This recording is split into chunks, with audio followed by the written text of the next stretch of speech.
നമ്മുടെ തെരഞ്ഞെടുപ്പ് അതിൻ്റെ രണ്ടാം ഘട്ടം കഴിഞ്ഞ് കൂടുതൽ തീഷ്ണമായ ഘട്ടങ്ങളിലേക്ക് പ്രവേശിക്കുകയാണ്. യു പി ആണ് ഇന്ത്യ ഭരിക്കുന്നവരെ സംഭാവന ചെയ്യുന്ന സംസ്ഥാനം. യു പിയിൽ ഒരു കാലത്ത് വലിയ ശക്തിയായിരുന്നു ബി എസ് പിയുടെ മായാവതി, കാൻഷിറാമിന് ശേഷം മായാവതി ദീർഘകാലം മുഖ്യമന്ത്രിയായിരുന്നു. വലിയ ആനയുടെ വിഗ്രഹങ്ങൾ പ്രതിമകളൊക്കെ ഉണ്ടാക്കി വെച്ചതും ഒക്കെ വലിയ വിവാദമായത് നമുക്കറിയാമല്ലോ. പക്ഷെ പെട്ടെന്നാണല്ലോ മായാവതി ബി എസ് പി അപ്രസക്തമായി പോയി, അല്ലെങ്കിൽ വലിയൊരു മൗനത്തിലേക്ക് പോയി. ഈ തെരഞ്ഞെടുപ്പിലും ബി എസ് പിയുടെ ശബ്ദം കേൾക്കാനില്ല. എവിടെ പോയി ബി എസ് പിയും മായാവതിയും? ബി എസ് പിയുടെ ശബ്ദം കേൾക്കാനില്ലെങ്കിലും നമ്മൾ അവരുടെ സാന്നിധ്യം ശ്രദ്ധിക്കേണ്ടതാണ് ഇത്തവണ ഉത്തർപ്രദേശിൽ. എന്തുകൊണ്ടാണെന്ന് വെച്ചാൽ ഉത്തർപ്രദേശിൻ്റെ ചരിത്രത്തിൽ ആദ്യമായിട്ട്, ഉത്തർപ്രദേശിൻ്റെ ചരിത്രത്തിൽ നിന്ന് മാത്രമല്ല ഇന്ത്യയുടെ ചരിത്രത്തിൽ ആദ്യമായി ബി എസ് പി അവിടെ 20 മുസ്ലിം സ്ഥാനാർത്ഥികളെ ലോക്സഭയിലേക്ക് മത്സരിക്കുന്നു. ആകെ എത്ര സീറ്റ് മത്സരിക്കുന്നുണ്ട് ബി എസ് പി? അത് അവരെല്ലാ സീറ്റിലും മത്സരിക്കുന്നുണ്ട്. എന്താണെന്ന് വെച്ചാൽ അവർ ഈ ഇന്ത്യ സഖ്യത്തിലില്ല, അവർ തനിച്ച് മത്സരിക്കുകയാണ്.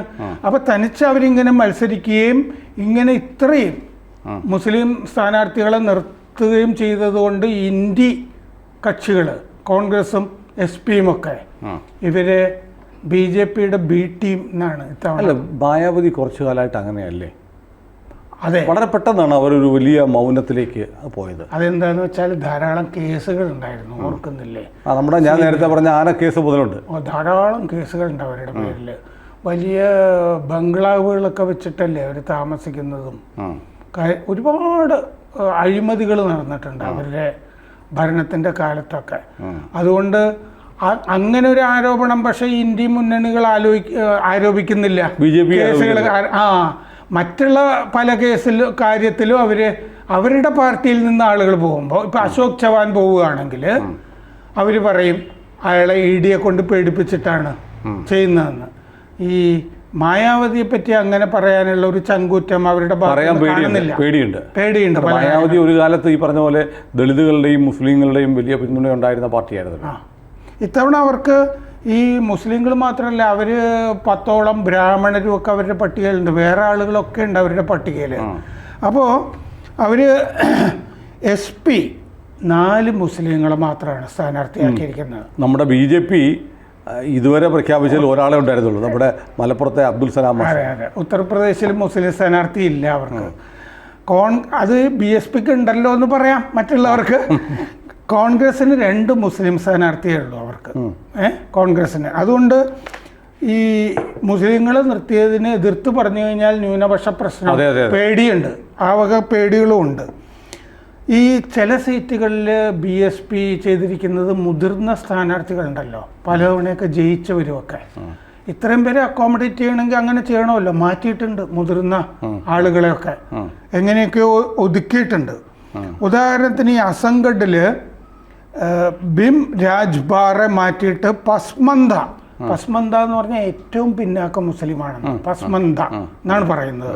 നെയ്ത്തുകാരായ മുസ്ലിങ്ങൾ, അവർക്ക് ഇതുവരെ ഉത്തർപ്രദേശിൽ ഒരു സ്ഥാനാർത്ഥി ഉണ്ടായിട്ടില്ല, ഉത്തർപ്രദേശിൽ ഉണ്ടായിട്ട് ഇത്തവണ. അപ്പോൾ അതുകൊണ്ട് അസംഗഡിൽ ഒരു പസ്മന്ത മുസ്ലിം സബിഹ അൻസാരി, ഒരു സ്ത്രീയെ ആണ് നിർത്തിയിരിക്കുന്നത്. സ്ത്രീകളും ഉണ്ട് പട്ടികയിൽ. അങ്ങനെ ഈ ഭാർ എന്ന് പറഞ്ഞ ആള് അവിടുത്തെ പ്രസിഡൻ്റായിരുന്ന ആളാണ്, ജില്ലാ പ്രസിഡൻറ്റും ഒക്കെ ആയിരുന്ന ആളാണ്. അവിടെ അഖിലേഷിൻ്റെ ബന്ധു ധർമ്മേന്ദ്ര യാദവാണ് SP-യുടെ സ്ഥാനാർത്ഥി. ഇങ്ങനെ പല സ്ഥലത്തും ഒരുപാട് ബന്ധുക്കൾ അവിടെ മത്സരിക്കുന്നുണ്ട്.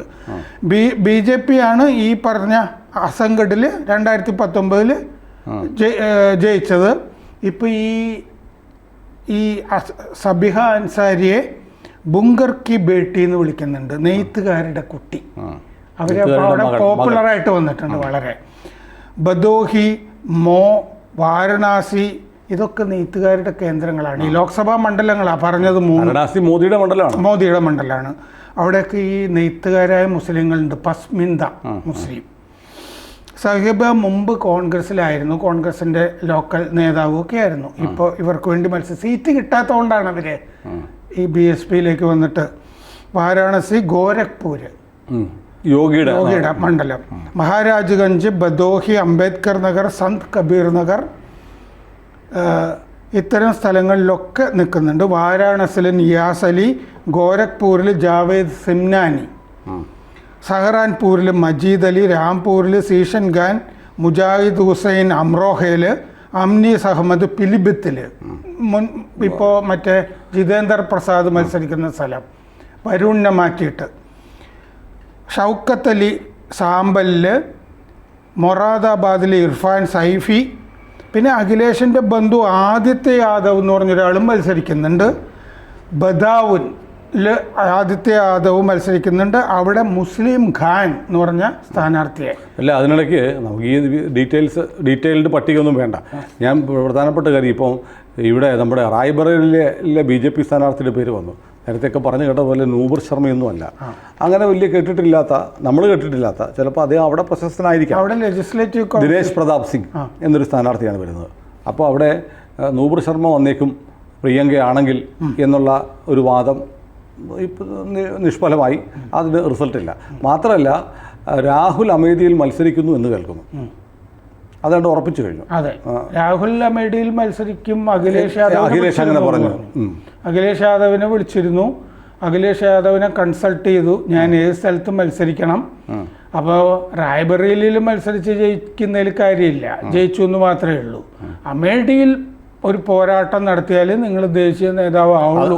കൃത്യമാണ്, വളരെ രാഷ്ട്രീയ നിലപാടുള്ള മറുപടി. കാരണം അമേഠിയിൽ പരാജയപ്പെട്ടു. ആ പരാജയപ്പെടുത്തിയ ആൾ കേന്ദ്രമന്ത്രിയാണ്.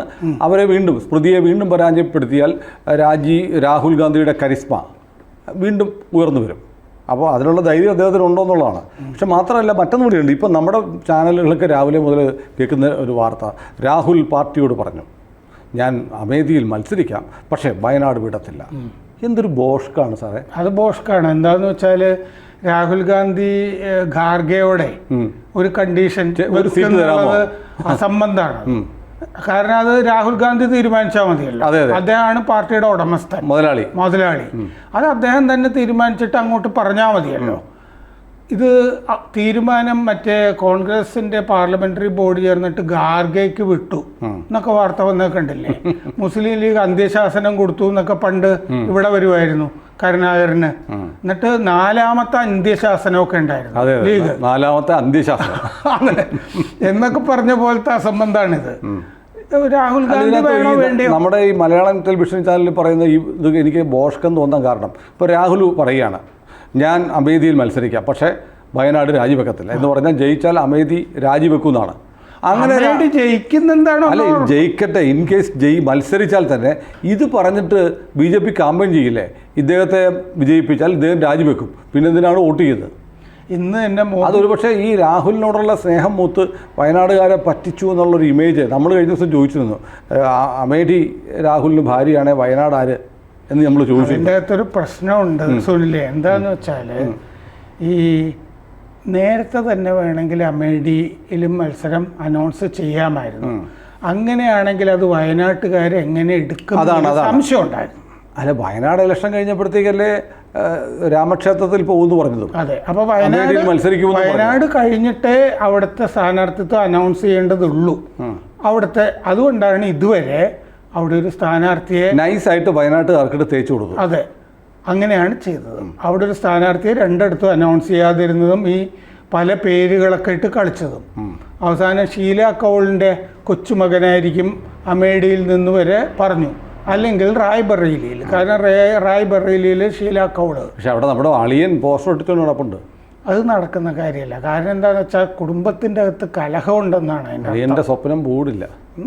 കാരണം അങ്ങേര് തന്നെ പോസ്റ്റർ ഒട്ടിക്കുക, കാശൊക്കെ മുടക്കി കുറച്ച് പോസ്റ്റർ ഒട്ടിക്കുക, അവിടെ കുറേ ആളുകളെ വെച്ചിട്ടുണ്ട്, അവരെ കൊണ്ട് ഒട്ടിപ്പിക്കുക. കൊടുക്കാതെ തന്നെ അളിയൻ ചെന്ന് ഈ പെങ്ങടെ മുഖത്ത് കയറുമോ? അതെന്താണെന്ന് വെച്ചാൽ ഇയാളുടെ പേരിൽ ധാരാളം കേസുകളുണ്ട്. ഇപ്പോൾ ഈ പ്രജ്വൽ രേവണ്ണയുടെ കാര്യം നേരത്തെ അറിഞ്ഞിട്ട് തന്നെ വേണമെങ്കിൽ ഒഴിവാക്കാമായിരുന്നല്ലോ. ഒഴിവാക്കാൻ പറ്റാത്തവണ്ണം പ്രജ്വലിൻ്റെ അമ്മ ഭവാനി, അവരാണ് രേവണ്ണയെ ഭരിക്കുന്നത്, കുടുംബം ഭരിക്കുന്നത്. രേവണ്ണയ്ക്ക് ഒരു വോയിസ് ഇല്ലെന്നാണ് പറയുന്നത്. ഈ ഭവാനിക്ക് തന്നെ സീറ്റ് വേണമെന്ന് ആഗ്രഹം ഉണ്ടായിരുന്നു. അപ്പോൾ അങ്ങനത്തെ പ്രശ്നങ്ങളുള്ളതുകൊണ്ടാണ്. അല്ലെങ്കിൽ ഈ പ്രജ്വലിനെ നേരത്തെ തന്നെ ഒഴിവാക്കാൻ കഴിയുമായിരുന്നു. കഴിഞ്ഞ കൊല്ലം വലിയ ഡാമേജായി എന്ന് പറഞ്ഞ പോലെ ആ മറ്റേ ആളുടെ കേസിൽ, വാദ്രയുടെ കേസിൽ നിർത്തിയാൽ പ്രശ്നമാണ്. ഒരുപാട് കാര്യങ്ങൾ നമ്മൾ അറിയാത്തത് പുറത്ത് 3 മരണങ്ങൾ, അതിൻ്റെ റീസൺസും ഒക്കെ പറയേണ്ടി വരും. ഒരുപാട് കോടികൾ ഉണ്ടാക്കിയതിൻ്റെ കണക്കും ഒക്കെ പറയേണ്ടി വരും. അത് സത്യവാങ്മൂലത്തിൽ എന്തായാലും കുറച്ച് പറയണമല്ലോ. ഒരു പിച്ചള വ്യാപാരിയിൽ നിന്ന് എങ്ങനെ 4500 കോടിയിലേക്കോ 14,000 കോടിയോ എന്നൊക്കെ പറയുന്നുണ്ട്. അതിലേക്ക് വളർന്ന കഥയുടെ ഡീറ്റെയിൽസ് ആയിരിക്കുമല്ലോ പിന്നീട്. ഞാൻ പിന്നെയും ലൂസിഫർ സിനിമയാണ് ഓർമ്മിക്കുന്നത്. ഇപ്പം തന്നെ ഇന്നത്തെ ഗുജറാത്തിലെ ആനന്ദിലെ പ്രസംഗത്തിൽ മോദി പറയുന്നുണ്ടായിരുന്നു, അമേഠിയിലും റായ്ബറേലിയിലും മത്സരിക്കാൻ ധൈര്യമില്ലാത്തവരാണ് ഇങ്ങനെ ഓരോന്ന് പറഞ്ഞുകൊണ്ട് കിടക്കുന്നതെന്ന്. അനൗൺസ് ചെയ്യാത്തതിൻ്റെ അല്ല, ഇതിപ്പോൾ ഇവർ ഈ കാമ്പയിൻ ഈ പ്രശാന്ത് ഭൂഷൺ ഇതൊരു എക്സിലൊരു പോസ്റ്റ് ഇട്ട് കണ്ടോ? അതായത് ഈ കോവിഷീൽഡിൻ്റെ ഈ വിവാദം, അതിന് സൈഡ് എഫക്റ്റ് ഉണ്ടെന്നുള്ളൊരു വാർത്ത. എല്ലാ അലോപ്പതി മരുന്നുകൾക്ക് സൈഡ് എഫക്റ്റ് ഇല്ലാത്ത ഒരു മരുന്നുമില്ല. നമ്മൾ ഏത് ഒരു ഓയിൻമെൻറ്റ് വാങ്ങിച്ചാൽ പോലും അതിൻ്റെ കൂടെയുള്ള പാംലെറ്റിൽ ഇതിൻ്റെ സൈഡ് എഫക്റ്റ് പറയുന്നുണ്ട്. അപ്പോൾ സ്വാഭാവികമായി ഇതിൻ്റെ സൈഡ് എഫക്റ്റ് ഉണ്ട്. അത് 6 മാസത്തിനുള്ളിൽ 10 ലക്ഷത്തിൽ ഒരാൾക്കോ മറ്റോ എന്തോ ബ്രെയിനിൽ ബ്ലഡ് ക്ലോട്ട് ചെയ്യുന്നുണ്ടെന്ന് പറഞ്ഞതെന്ന് പറഞ്ഞാൽ ഇപ്പോൾ വിവാദം. അതെന്തോ ആവട്ടെ, അതേക്കുറിച്ച് നമ്മൾ വേറൊരു വീഡിയോ ഇന്നലെ ചെയ്തിട്ടുണ്ടായിരുന്നു. പക്ഷേ ഇപ്പോൾ അതുമായി ബന്ധപ്പെട്ട് പ്രശാന്ത് ഭൂഷൺ ഒരു എക്സിലിട്ടിരിക്കുന്ന പോസ്റ്റ് നമ്മുടെ കോവിഡ് വാക്സിനേഷൻ സർട്ടിഫിക്കറ്റിൽ നിന്ന് മോദിയുടെ പടം മാറ്റിയെന്നാണ്. അത് 2022 ഇതുപോലെ ചെയ്തിരുന്നു. അന്ന് UP-യിലും ഉത്തരാഖണ്ഡിലും പഞ്ചാബിലും മണിപ്പൂരിലും ഗോവയിലും ഇലക്ഷനായിരുന്നു. ആ സമയത്ത് കൊടുത്ത വാക്സിനേഷൻ സർട്ടിഫിക്കറ്റിൽ നിന്ന് മോഡിയുടെ പേര് മാറ്റിയിരുന്നു. തെരഞ്ഞെടുപ്പ് ചട്ടങ്ങളുടെ ഭാഗമായിട്ടാണ് ഇത് പിൻവലിച്ചത്.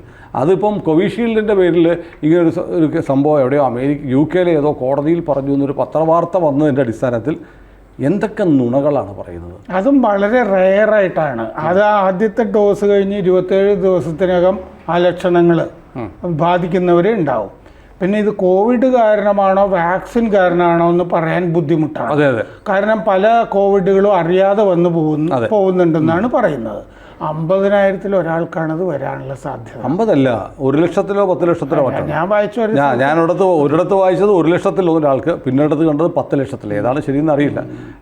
ഏതായാലും 50,000 എങ്കിൽ 50,000, അല്ലെങ്കിൽ 1 ലക്ഷം എങ്കിൽ 1 ലക്ഷം. പക്ഷേ സൈഡ് എഫക്റ്റ് എന്ന് പറയുന്നത് ചെറിയ കാര്യമല്ല. പിന്നെ മാത്രമല്ല, ലോകം ഒരു വലിയ ഭീതിയിൽ നിൽക്കുമ്പോൾ നമുക്ക് കിട്ടാവുന്ന ഒരു ആയുധം എടുത്ത് പ്രതിരോധിക്കുക അല്ലാതെ മാർഗ്ഗമില്ല, വേറെ വഴിയൊന്നും അല്ല.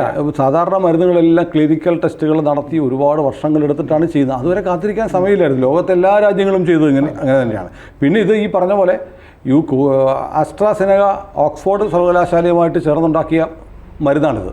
അതിൻ്റെ ഫോർമുല അങ്ങനെയാണ്. നമ്മുടെ കേരള സർക്കാർ എന്താ ചെയ്തത്? കോവിഷീൽഡ് കോവാക്സിൻ റെഡിയായിരുന്നപ്പോൾ ഇന്ത്യൻ നിർമ്മിത വാക്സിൻ, നമ്മൾ കണ്ടുപിടിച്ച വാക്സിനായ കോവാക്സിൻ വേണ്ട, കോവിഷീൽഡ് മതി എന്നും പറഞ്ഞ് പിണറായി എന്ത് ബഹളം ഉണ്ടാക്കി. എന്നിട്ടിവിടെ കൃത്രിമ ക്ഷാമം ഉണ്ടാക്കി. നമ്മുടെ വാക്സിനിൽ കേരളത്തിൽ വിശ്വാസമില്ലായിരുന്നു. ക്യൂബൻ വാക്സിൻ കിട്ടുമോ എന്നൊക്കെ അന്വേഷിച്ചായിരുന്നു. ചൈന പറ്റുമായിരുന്നു. അതെ, ക്യൂബൻ നോക്കി. ചൈനയ്ക്ക് വേണ്ടി ന്യൂസ് ക്ലിക്ക് ബാധിച്ചിരുന്നു. അതെ, ന്യൂസ് വാക്സിൻ. അത് ഏതായാലും അങ്ങനെയാണെങ്കിൽ ഈ കോവിഷീൽഡ് മാത്രം മതി കേരളത്തിലുള്ള ആളുകൾക്ക് കുത്തിവെക്കാൻ എന്ന് വാദിച്ച പിണറായി സംശയത്തിലാവും, മോദി അഴിമതി കാണിച്ചെങ്കിൽ. മാത്രമല്ല, ഈ പ്രശാന്ത് ഭൂഷന്റെ ആളായിട്ടുള്ള രാഹുൽ ഗാന്ധി ഫൈസറിന്റെ വാക്സിന് വേണ്ടിയാണ് അക്കാലത്ത് ഫൈസർ കൊണ്ടുവരണമെന്ന് പറഞ്ഞു. അതപ്പോൾ അതിന്റെ പിന്നിൽ താല്പര്യങ്ങളില്ലേ? ഉണ്ട്. അല്ല, ഈ ഫൈസർ ഉൾപ്പെടെ സ്പുട്നിക് ഉൾപ്പെടെ ഇതിൽ കോവിഡ് കാലത്ത് ഉപയോഗിച്ച എല്ലാ വാക്സിനുകളും സൈഡ് എഫക്റ്റ് ഉള്ളതാണ്. എന്തായാലും ഇനിയിപ്പോൾ ഓരോന്നിനും അദ്ദേഹം മറുപടി പറഞ്ഞു വരുന്നുണ്ടല്ലോ. ഇന്ന് വോട്ട് ബാങ്കിന്റെ കാര്യം, വോട്ട് ജിഹാദ് അതുമൊക്കെ എടുത്തിരുന്നു. അദ്ദേഹം അതിനും മറുപടി നമ്മൾ അതേക്കുറിച്ച് വിശദമായൊരു വീഡിയോ കണ്ടു. പക്ഷേ പ്രേക്ഷകർ എന്തോ കാര്യമായി ഇത് കണ്ടിട്ടില്ല. ഈ വീഡിയോ കാണുന്ന പ്രേക്ഷകർ ഒന്ന് പിന്നോട്ട് പോയി വോട്ട് ജിഹാദിനെ കുറിച്ച് മോദി ഇന്ന് പറയുന്നതിന് മുമ്പേ നമ്മൾ പറഞ്ഞു. വോട്ട് ജിഹാദ് പ്രഖ്യാപിച്ചിട്ടുണ്ട്, അത് നമ്മൾ ചർച്ച ചെയ്തിട്ടുണ്ട്. അതെ, ആ വീഡിയോ ഒന്ന് പ്രേക്ഷകർ കാണണം. അതെ, അപ്പോൾ പറഞ്ഞു വന്നത് നമ്മൾ യുപിയിലെ കാര്യമാണ്. അപ്പോൾ ഇവരിങ്ങനെ 20 മുസ്ലിങ്ങളെ നിർത്തിയിരിക്കുന്നതുകൊണ്ട് BSP, അതിൻ്റെ സംഭവം എന്താണെന്ന് വെച്ച് കഴിഞ്ഞാൽ മുസ്ലിങ്ങളെ നിർത്തിയിട്ടുമില്ല BJP. അപ്പം മുസ്ലിം വോട്ടുകൾ മറ്റവരും നിർത്തിയിട്ടില്ലല്ലോ, BSPയിലേക്ക് പോകും. അപ്പോൾ അത് വലിയ ഗുണമായിട്ടാണ് BJPക്ക് ഉണ്ടാകുക. അതായത് ബലത്തിൽ മായാവതി മറ്റൊരു ഓവൈസി ആവും. ബലത്തിൽ ഒരൊറ്റ സീറ്റ് പോലും UPയിൽ കോൺഗ്രസിനോ SP-ക്കോ ഒന്നും കിട്ടാൻ സാധ്യതയില്ല, വരാനാണ് സാധ്യത BJP. ഏതായാലും നമ്മൾ മായാവതിക്ക് നന്ദി പറയണം. മായാവതിയെ കുറിച്ച് സംസാരിക്കാൻ അവസരം ഉണ്ടായതിലും നന്ദി പറയാം. കൂടുതൽ വാർത്തകളും വിശേഷങ്ങളും നിങ്ങളിലേക്ക് എത്താൻ ABC മലയാളം സബ്സ്ക്രൈബ് ചെയ്യുക, ബെൽ ബട്ടണും അമർത്തുക.